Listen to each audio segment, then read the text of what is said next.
શ્રીરંગમાંથી બ્રહ્માનંદ। એકવાર ભગવાન શ્રી સ્વામિનારાયણ એકાંતવાસમાં હતા। એમણે સર્વ સંતો ભક્તોને દર્શને આવવાની બંધી કરી હતી। શ્રીરંગદાસ શ્રીહરિના દર્શન માટે ભારે આતુર હતા।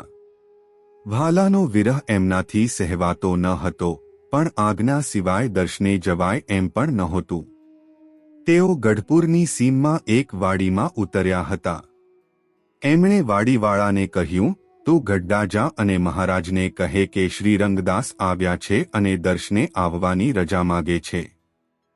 શ્રીહરિએ પણ અનોખું ચરિત્ર કર્યું અને વાડીવાળાને કહ્યું, અરે એ બાવો તો ધુતારો અને પાખંડી છે। એને કાઢી મેલ્ય અને કહી દે કે દર્શનની રજા નહીં મળે। વાડીવાળે પાછા આવી સ્વામીને સઘળી વાત કરી। વાડીવાળાની વાત સાંભળતા જ એ શીઘ્રકવી શ્રીરંગદાસજીના અંતરમાંથી પ્રસંગને અનુરૂપ કીર્તનની કડીઓ સ્ફુરવા માંડી। સુણો ચતુર સુજાણ, સુણો ચતુર સુજાણ, આવું ન ઘટે રે તમને દીનાનાથજી। મારા પ્રાણના આધાર, જેમ રાખો તેમ રહીએ, વચનને સાથજી। અમે તમ કારણ સહ્યા મેણા, નાથ નિરખવા સુણવા વેણા। અમે તૃપ્ત નવ કીધા નેણા। સુણો ચતુર સુજાણ। અમે લોકલાજ કુળની લોપી, અમે કહેવાયા ગિરધરની ગોપી। અમે તમ કારણ પેરી ટોપી। સુણો ચતુર સુજાણ।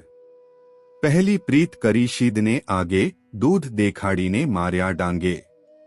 પછી તેને તે કેવું વસમું લાગે। સુણો ચતુર સુજાણ। કાંઈ દયા આવે તો દર્શન દેજો, નહીં તો અખંડ અંતરમાં રહેજો। એમ શ્રીરંગના સ્વામીને કહેજો રે। સુણો ચતુર સુજાણ। એક બાજુ વાડીના ધોરિયામાં પાણી વહી રહ્યું હતું, બીજી બાજુ કીર્તનની કડીએ કડીએ શ્રીરંગદાસની આંખોમાંથી આંસુડાઓની ધારાઓ વહી રહી હતી।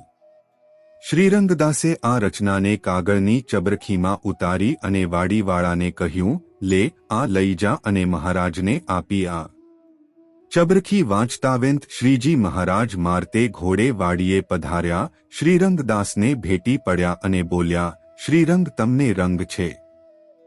તમારી વિરહ વ્યથાએ અમને અહીં આવવા મજબૂર કર્યા। તમારે અમારી મૂર્તિ સિવાય બીજે ક્યાંય આનંદ નથી। તમારો આનંદ તો બ્રહ્મનો આનંદ, એટલે આજથી તમારું નામ બ્રહ્માનંદ। જય શ્રી સ્વામિનારાયણ।